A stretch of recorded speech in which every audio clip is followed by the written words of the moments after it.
This is a coca leaf. It's the main ingredient for cocaine. The process that takes to convert this into the white powder that sells for thousands of dollars in the cities of the world is very, very damaging to the environment.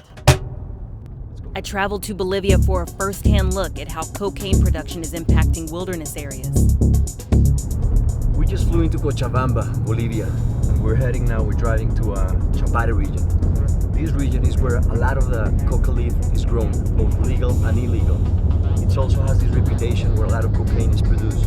In the 70s, so much cocaine was produced here that locals tell stories about how you could buy it by the fistful on the streets. Today, the production and distribution is much more covert and often takes place in wilderness areas.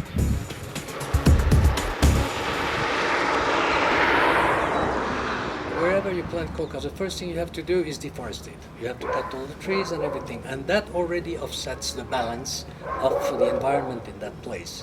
With the rains we have, the rains are going to start eroding the soil and destroying it as well. You would be shocked if you saw all of a sudden in the middle of these green mountains, absolutely brown, bare mountains where there's nothing left. Nothing grows where the coca has been planted for a long time. Coca leaf cultivation has resulted in massive deforestation throughout the region, but that is just the first step in making cocaine. I wanted to see what happens next in the process, so I traveled with the Bolivian Drug Enforcement Agency to a lab they recently busted in a remote jungle location. The easiest way to find these labs is by the powerful smell of the chemicals. We have to wait here for a while because they're just securing the perimeter. Many times when they come back to these labs, they found armed people and they get into a gunfight. So they're just making sure we're gonna be safe.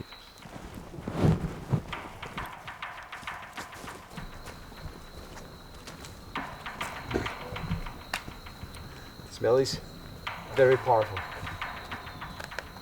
So we've been driving for, 10 hours. We've been walking for about half an hour into this middle of nowhere, very pristine, beautiful jungle. And then you walk into this, you see this destruction.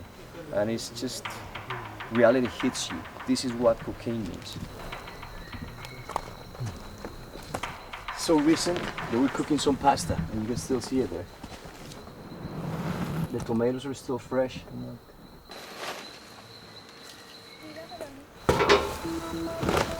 A variety of toxic chemicals are used to extract the cocaine alkaloids from the coca leaf, such as kerosene, sulfuric acid, ammonium hydroxide, sulfur dioxide, and potassium permanganate. After these chemicals are used, they are discarded into the local environment where they leach into the soil and eventually the local groundwater. Let's get out of here. Starting to feel sick.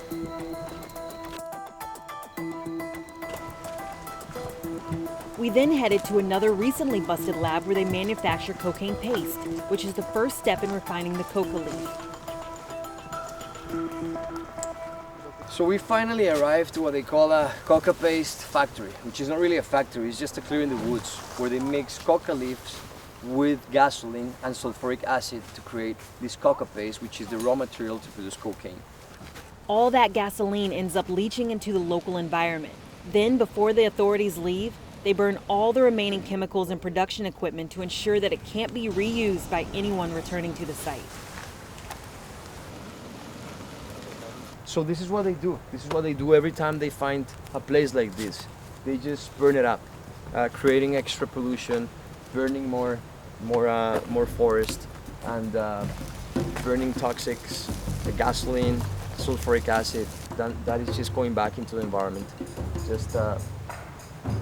There's nothing clean about the process of producing cocaine.